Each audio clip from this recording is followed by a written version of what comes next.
Bonjour et bienvenue pour ce deuxième tutoriel de formation sur le logiciel SolidWorks. Aujourd'hui, nous allons détailler un petit peu la création d'esquisses qui, je vous le rappelle, dans le fonctionnement d'un modeleur volumique, sont la base d'une pièce 3D. En fait, vous vous rappelez que pour créer une pièce en 3 dimensions, on commence par une esquisse en 2 dimensions qu'on vient étirer sur la troisième dimension. La pièce support qu'on va utiliser pour ce tutoriel, c'est un boîtier de montre que vous voyez ici. Le carter, si vous voulez, qui contient le mécanisme de la montre au centre et dont la petite encoche ici accueille le bracelet des deux côtés. Une pièce simplifiée, il n'y a pas tous les perçages, mais suffisamment intéressante pour ce qu'on va en faire aujourd'hui. Ce que je vous propose de faire comme stratégie pour aujourd'hui, donc je reprends mon arbre de construction, vous vous rappelez, hein, celui qui contient l'historique de ma pièce. Je peux venir déplacer ce petit trait là en fait qui me permet de remonter, si vous voulez, dans le temps pour voir la façon dont j'ai créé ma pièce. Alors moi j'ai commencé par faire cette première extrusion qui s'agit en fait du contour complet de mon boîtier. Ensuite on va venir épaissir un petit peu le cylindre central. On va venir chanfreiner ce cylindre. Chanfrein en fait ça veut dire que je viens casser l'arête.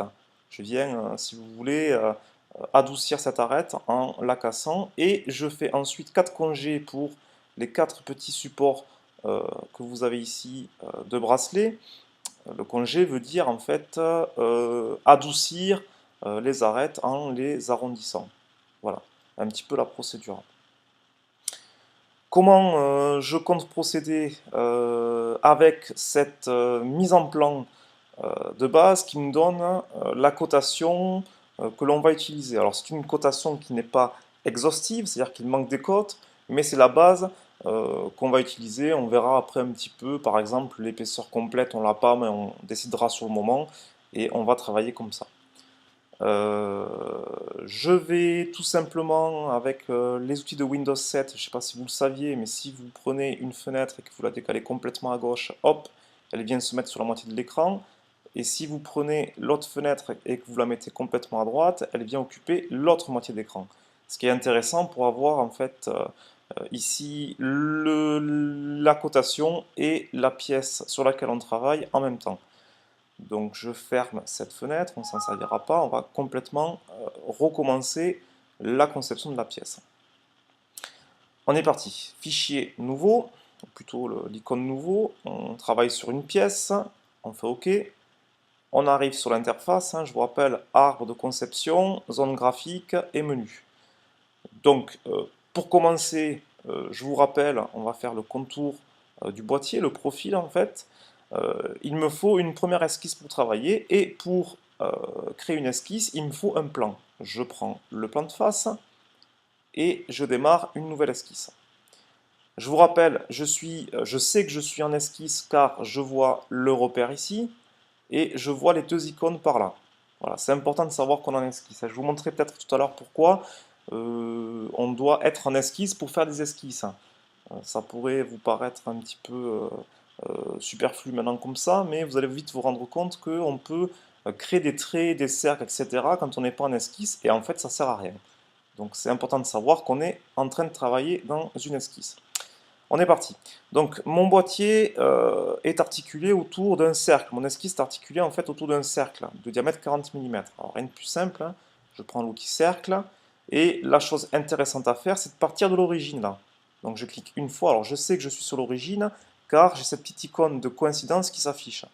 Je clique une fois, je développe mon cercle sans chercher forcément à faire un diamètre de 40 mm de suite. Je le fais ensuite avec la cotation. Cotation intelligente, je sélectionne mon cercle, je pose ma cote et je rentre le diamètre qui est de 40 mm. On va peut-être rapprocher un petit peu la cote, on va zoomer. En zoomant, on peut venir eh bien, effectuer la première petite oreille ici, comme ça, qui permet de comporter le bracelet. Alors, cette petite oreille, en fait, est composée, vous le voyez, de 3 segments. Le premier qui est un petit peu penché, le second qui est horizontal, et le troisième qui est vertical. Donc pour cela, je vais appuyer sur échappe pour quitter le mode de cotation, et je vais sélectionner l'outil ligne. Alors je zoome un petit peu. Et je vais commencer par faire le petit trait vertical qu'on a ici. Alors, comment est-ce que je sais qu'un trait est vertical ou horizontal ou quoi que ce soit? Eh bien, je ne sais pas si vous arrivez à voir ici, mais vous avez une petite icône en jaune qui s'affiche quand je suis vertical. Donc attention, elle n'y est pas, elle y est. Vous voyez, ça veut dire que je suis contraint vertical. Donc je pose, je clique, je pose mon trait. Ici, de la même façon, j'arrive à l'horizontalité quand j'ai cette petite icône qui s'affiche. Vous voyez?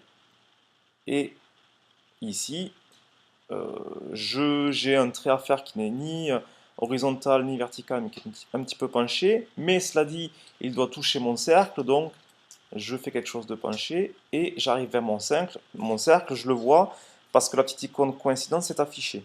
Voilà. Donc je quitte. Alors là, il a envie de me faire un nouveau cercle. Hein, je vais quitter. Voilà, en appuyant sur échappe. Et de suite, je vais faire la cotation. Hein, ça sera fait, ce qui permet en fait de mettre directement les bonnes proportions à la pièce. C'est pas obligatoire en fait, si vous voulez, mais là, il vaut mieux poser directement les cotations de façon à pas déformer trop la pièce quand on va coter par la suite. Alors, ici, j'ai une cotation de 5 mm pour cette arête-là. Donc, je clique et je pose ma cote. Je mets la cotation de 5 mm. Je vois ici que j'ai 44 mm entre ce trait-là et ce trait-là. Alors ce que je vous propose de faire, c'est de ne pas faire cette cotation de suite, de la faire plus tard, lorsque le second trait sera créé en dessous. Voilà. J'ai par contre 80 mm ici d'angle entre l'horizontale et ce trait-là. Alors rien de plus simple, hein. Donc, je vais zoomer un petit peu pour qu'on voit. Pour créer une cotation d'angle, il suffit de sélectionner deux segments qui ne sont pas à 90 degrés. Donc là, on y va, on sélectionne le premier, le second, et par défaut, il vous lance une cotation d'angle. Alors là, c'est pas le bon angle que j'ai, hein.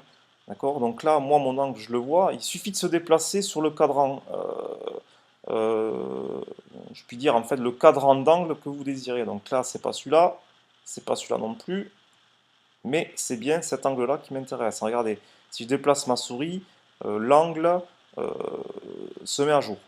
Voilà, donc moi, c'est bien celui-là qui m'intéresse. Je pose ma cote et je rentre les 80 degrés. Voilà, il me manque une cotation ici, ce sont les 20 mm entre ce trait-là et ce trait-là que je vous propose de faire ensuite dans la mesure où le deuxième trait n'existe pas. Alors, ce qui est intéressant de faire quand même, c'est de respecter scrupuleusement la cotation de votre document de référence. Si vous avez 44 mm entre ce trait et ce trait, ça veut dire qu'il faut qu'il y ait 44 mm. Vous pouvez très bien mettre 22 mm de là jusqu'à l'axe, mais ça sera moins précis, si vous voulez, pour la fabrication, que de mettre les 44 mm. Alors, particularité pour cette pièce-là, donc on va pouvoir mettre en grand maintenant, hein, puisque là, on n'a plus vraiment besoin de cotation. Particularité de cette pièce, en fait, c'est qu'il y a des plans de symétrie, des axes de symétrie. Vous avez bien vu que cette oreille était symétrique à l'autre en face, et ces deux oreilles sont symétriques aux deux autres en dessous. Donc si vous voulez faire un axe de symétrie, rien de plus simple, vous allez dans l'outil ici trait, vous pouvez développer avec le petit triangle en fait pour avoir d'autres options et vous avez l'outil ligne de construction. Alors la ligne de construction, c'est comme une ligne en fait, la seule chose qu'il faut connaître, hein, qu'il faut savoir par rapport à cet outil-là, c'est qu'il ne sera pas pris en compte pour générer de la 3 dimensions. C'est-à-dire qu'en fait, tous les traits pleins seront pris en compte pour générer avec la fonction extrusion. Dès qu'on est avec une ligne de construction, comme ici, eh bien ça reste pour la construction. Ce n'est pas pris en compte quand on passe à la 3 dimensions. Alors, je vais un petit peu vite. Donc je développe, je prends une ligne de construction, je vais créer donc cet axe de symétrie en passant par l'origine. Voilà, donc je viens ici, vous voyez, alors il y a une petite icône qui s'affiche qui veut dire que je suis coaxial par rapport à l'origine, hein, c'est ce que j'attends. Et je fais cet axe de symétrie, je vais le faire vertical. Voilà, là je suis vertical. Voilà, peu importe la longueur, hein. J'appuie sur échappe pour désactiver. Voilà. On va ensuite effectuer la symétrie de cette première oreille là, cette première protubérance par rapport à l'autre. Alors, comment est-ce qu'il faut que je fasse? Je vais appuyer sur CTRL et je vais maintenir le bouton CTRL appuyé, ce qui me permet de faire des sélections multiples. Je vais sélectionner les éléments que je veux symétriser, donc ce segment et ce segment. Je laisse CTRL appuyé. Hein. Je vais ensuite sélectionner l'axe de symétrie qui m'intéresse, c'est celui-là. Et vous avez un petit outil, ici, là, qui s'appelle Entité symétrique. Vous cliquez dessus et le logiciel vous génère la symétrie. Et cette symétrie sera respectée même si vous modifiez la cotation. Regardez là, j'attrape. Ici, je vais attraper l'un de mes points comme ça, je vais essayer de le faire bouger un petit peu et vous voyez que la symétrie est respectée. Et à ce moment-là, je reviens sur ma cotation. À ce moment-là, ici, je peux venir rentrer ma cote de 20 mm entre les deux segments que vous avez ici. Voilà. Une fois qu'on a fait ça, on va faire exactement la même chose pour les deux protubérances, j'appelle ça protubérance, hein, je ne connais pas trop le nom, que vous avez en dessous. On va les symétriser par rapport aux deux qu'on a en dessus. Donc allons-y, on va sélectionner ici ce segment. Je sélectionne en fait l'ensemble des éléments que je veux symétriser en fait. Hein. Voilà. Alors je vais un petit peu vite là, il me manque quand même quelque chose, il me manque l'axe de symétrie. Allez, je clique à côté pour désélectionner et je vais créer mon deuxième axe de symétrie, bien sûr, l'axe de symétrie horizontale. Ah, si je ne le mets pas, ça ne marchera pas. Voilà, donc on est parti. Je maintiens, j'appuie sur le bouton CTRL et je maintiens CTRL. Je sélectionne mes deux protubérances là, ainsi que l'axe de symétrie horizontale. Et je clique sur le bouton Entité symétrique. Et nous voici en fait avec nos quatre oreilles ou protubérances qui, je vous le rappelle, hein, réagissent en symétrie puisque ces relations existent. Alors ces relations, au passage, vous les avez ici, là. Je ne sais pas si vous arrivez à voir, mais ça veut dire qu'il y a une relation de symétrie. Voilà. Qu'on peut éventuellement supprimer, hein, regardez là. Ici, par exemple, je vais cliquer sur cette contrainte, cette relation, en fait, si vous voulez, d'horizontalité de ce trait. J'appuie sur le bouton supprimer, et là, à ce moment-là, je peux faire quelque chose qui n'est plus symétrique. Alors, voilà, ça. Vous voyez un petit peu là, la symétrie, qui n'est plus horizontale, pardon. Là, vous voyez, l'horizontalité n'est pas respectée. Je peux venir soit faire édition annulée, donc là, on va se remettre sur une horizontalité, ou alors je peux venir sélectionner ce segment-là et le recontraindre horizontal. C'est la même chose. Puisqu'il y a symétrie entre les quatre oreilles, en fait, les quatre traits en fait symétriques reviennent horizontaux. Bien, je vais rentrer ma cote ici de 44 mm, voilà, entre les deux segments qu'on a ici. Donc, je prends l'outil cotation intelligente et je rentre mes 44 mm. Voilà. Et si tout va bien, mon esquisse est complètement noire, ce qui veut dire qu'en fait, toutes les cotes ont été rentrées. Le logiciel n'a plus besoin d'avoir de dimensions pour connaître complètement les formes de mon esquisse.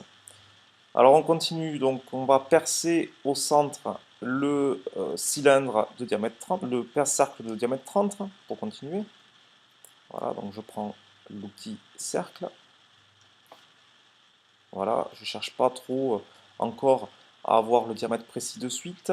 Je mets la cotation, je clique une fois, je pose la cotation et je rentre les 30 mm. Voilà. Il y a encore quelque chose qu'on peut faire ici. Alors je ne sais pas si vous arrivez à voir, mais là vous avez la petite partie plane ici pour faire passer le petit bouton. D'accord. Donc de quoi il s'agit en fait? Il s'agit d'un segment en fait qui est tangent au cercle de diamètre 40 mm, centré sur l'axe et de longueur 10 mm. Rien de plus simple, hein, donc on va zoomer un petit peu. On va créer avec l'outil trait cette petite face plane là. Donc on va se mettre sur le cercle. Voilà, alors vous avez vu ici, quand vous cliquez sur un cercle, par défaut, il vient attraper la tangence. Vous voyez que le cercle devient tangent au trait que je suis en train de créer. Bon, c'est pas ça que je veux. Alors pour désactiver un petit peu ça, vous revenez avec votre souris sur le cercle et là il vous prend euh, le point original que vous aviez. Donc je me mets bien sûr horizontal, je clique une fois, je relâche et je crée le deuxième trait qui est vertical. Voilà, je clique une troisième fois et j'arrive sur horizontal, hein, horizontal et sur contraint sur mon cercle. Donc là, vous avez vu les deux icônes en jaune qui s'affichent, hein. La première, la petite icône jaune avec un point rouge, ça veut dire coïncidence par rapport au cercle, c'est-à-dire que mon point est sur le cercle. Et la deuxième veut dire horizontal. Je clique, j'appuie sur échappe et j'ai ma petite face plane qui est créée. Alors deux choses. Premièrement, vous savez que ce cercle, il est tangent, hein, vous le voyez, on le voit ici, là, on doit avoir le cercle tangent au trait ici. Rien de plus simple, hein. Vous appuyez sur CTRL pour avoir l'état de sélection multiple. J'appuie sur CTRL et je maintiens CTRL. Je clique sur mon segment. Je clique sur mon cercle qui doit être tangent au segment. Et ici, vous avez une petite boîte de dialogue qui s'affiche avec ajouter des relations, comme par exemple ici, tangence. Je clique dessus et la tangence est activée.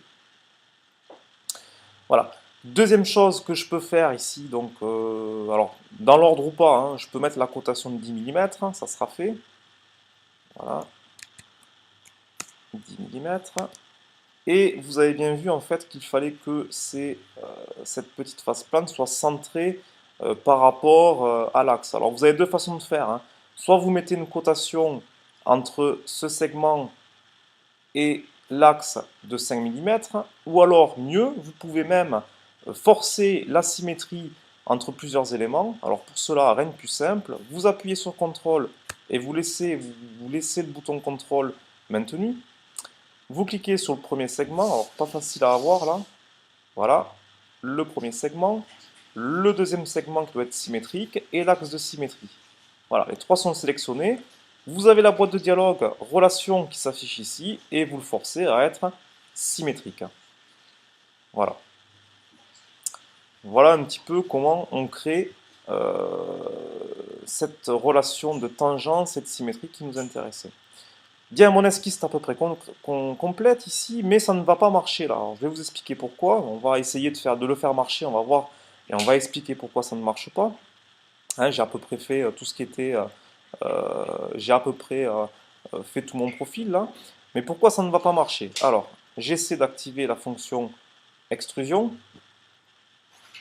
Donc là, je clique dessus, et là, rien ne se passe. Normalement, vous savez il me met en 3D directement. Là, au contraire, regardez ma souris, là. Ici, vous avez cette petite icône qui apparaît. Alors ça veut dire que ça veut dire que votre esquisse n'est pas valide, hein. C'est-à-dire que votre esquisse comporte plusieurs surfaces, plusieurs zones qui sont fermées. Alors regardez, il vous les décrit ici. Il vous demande de choisir, est-ce que vous voulez faire celle-là, voyez, est-ce que vous voulez faire celle-là, etc. Alors on pourrait très bien, si vous voulez, sélectionner ces différentes surfaces-là, d'accord? Mais on peut directement aussi faire une esquisse valable, c'est-à-dire qu'en fait, votre esquisse, le contour de l'esquisse forme en lui-même, tout seul, un contour fermé.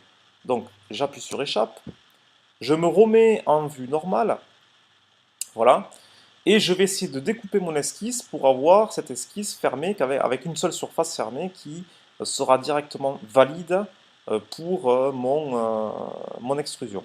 Donc là, vous revenez dans l'onglet esquisse et vous avez cet outil-là, ajuster les entités qu'on va utiliser. Un petit ciseau comme ça. Voilà. Et on va s'en servir pour découper. Alors vous voyez bien que l'option ajuster au plus proche soit validée, c'est important. Les autres, on s'en sert pas vraiment pour le moment, hein. Ajuster au plus proche et vous découpez, ça doit être découpé. Donc là, je sais que ici ce segment n'est plus, si vous voulez, valide pour mon esquisse.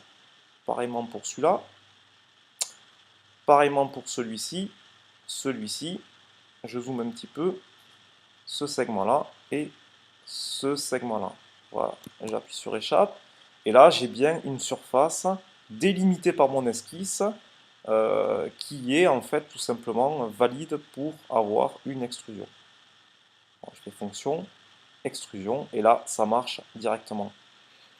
Alors, je pense pas avoir donné de dimension transversale. On va l'épaissir, on va faire euh, une extrusion de, je pense, 5 mm. Ça serait satisfaisant. C'est pas très important, hein. 5 mm et je valide. Voici ma première fonction. Voilà mon carter en fait de montre dans son premier état. La deuxième partie qu'on va faire, en fait, on va venir faire le petit cylindre qu'on va venir extruder et on fera le chanfrein. Alors pour faire un cylindre, il me faut dessiner deux cercles concentriques en esquisse. Pour faire une esquisse, il me faut un plan. Je vais sélectionner le plan qu'on a ici, là, la face plane de la pièce que je suis en train de concevoir. Je vais aller dans esquisse, voilà, esquisse. Je me mets en vue normale, voilà, et je dessine en fait mes deux cercles. Le premier et le second, sans chercher, encore une fois, à avoir les bonnes dimensions de suite. Alors, vous pouvez aussi ajouter des relations pour des cercles. Donc, je m'explique. Vous appuyez sur CTRL et vous laissez CTRL maintenu. Vous cliquez sur le cercle extérieur, vous cliquez sur l'un des morceaux de cercle extérieur de votre pièce existante, vous avez la boîte de dialogue, ajouter des relations qui s'affichent et vous pouvez donner comme relation coradial. Coradial, ça veut dire que on partage le même rayon. Mais quand vous partagez le même rayon, vous partagez et le même cercle et la même dimension de rayon. Voilà. C'est la même chose que de définir un cercle centré sur l'origine et de lui donner un diamètre de 40 mm, comme tout à l'heure en fait, hein. Parce que là, le diamètre est de 40 mm. Le deuxième diamètre, le deuxième cercle, en fait, vous avez bien vu qu'il était ici confondu avec le perçage qu'on a ici. On va faire exactement la même chose, ou plutôt on va faire différemment. Je vais le supprimer, je vais faire une autre chose, là, vous allez voir. Il est possible, avec le logiciel, de convertir des entités en trois dimensions, comme par exemple ce segment ou ce cercle, en entités d'esquisse, comme par exemple ici, le cercle que je suis en train d'utiliser. Donc pour cela, je vais sélectionner mon arête, que j'ai ici, le cercle arête, qui je vous rappelle n'est pas dans l'esquisse, qui n'est pas encore utilisable, et je vais cliquer sur ce bouton, convertir les entités en entités d'esquisse. Je clique dessus, alors c'est un petit peu long, hein, ça rame un petit peu cette fonction, on attend un peu, on est patient. Donc c'est en train de venir.